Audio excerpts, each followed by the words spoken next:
पण किमान आपण त्यांच्या पाठीशी त्यांनी केलेल्या कामाचं कौतुक करावं म्हणूनच आज या ठिकाणी आलो. याच्यापेक्षा दुसरा कुठलाही उद्देश या ठिकाणी नका होता. माझ्या जिल्हाध्यक्षांनी पहिलेच सांगितलं की हा राजकीय कार्यक्रम नाही, पण तरी सुद्धा मी भारतीय जनता पक्षाचा कार्यकर्ता. तुम्ही माझी भावना साहजिकच आहे. आज मंत्री म्हणून जरी मला बोलवलं तरी मंत्री म्हणून इथे येण्याची संधी मला भारतीय जनता पक्षाने आदरणीय देवेंद्र फडणवीस साहेबांनी दिलेली आहे. त्यामुळे मी आपल्याला मनापासून सांगतो, आज राज्यामध्ये देवेंद्रजींच्या नेतृत्वाखाली खूप चांगले सरकार काम करते. राज्याच्या प्रत्येक विभागामध्ये प्रत्येक क्षेत्रामध्ये हा महाराष्ट्र पुढे गेला पाहिजे ही भूमिका घेऊन काम करत असताना आपण सरकार बघतोय.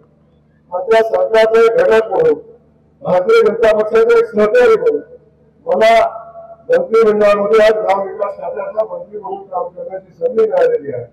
याचा मला मनापासूनचा अभिमान आनंदही आहे. तुम्ही माझ्या नेतृत्वाने माझ्या पक्षाने आज माझ्यावर विश्वास टाकला आणि सामान्य कुटुंबाने माझ्या मागे काही कारखानदारी नाही.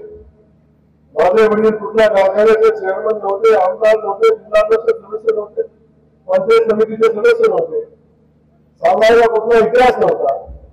एका शेतकऱ्याचं एका रेस्क्यू दुकानदाराचं पूर्ण बघता बघता 4 वेळा आमदार झालं आणि आज राज्याचा ग्रामविकास खात्याचा मंत्री म्हणून काम करतोय.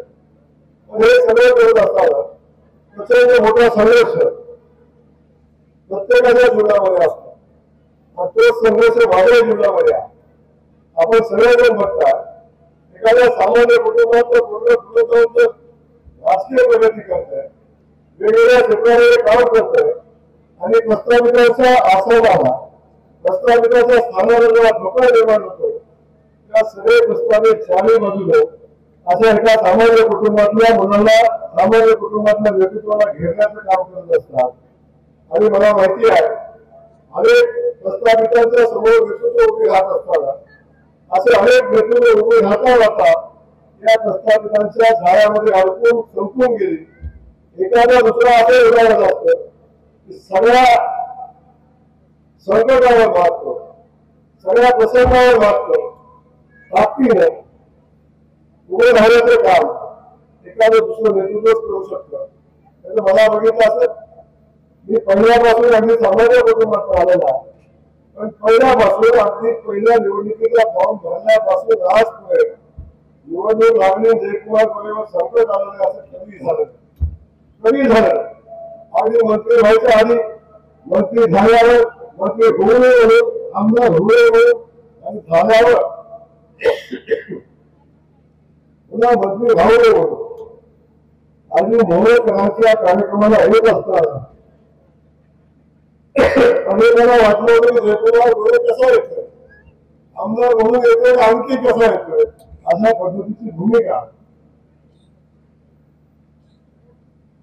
अनेक लोकांच्या मनामध्ये होती. मला या ठिकाणी सांगताना आनंद होतो जेव्हा आपण सामान्य माणसासाठी काम करतो, लोकांना केंद्रबिंदू म्हणून काम करतो आणि परमेश्वराने आपल्याला त्या कामासाठी जन्माला घातलं.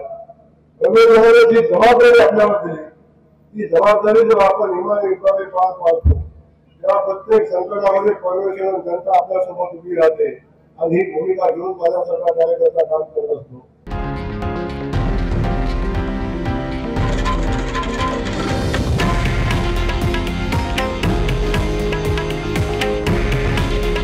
हे आहे देशातील नंबर 1 न्यूज नेटवर्क आणि आपण पाहत आहात TV9 मराठी.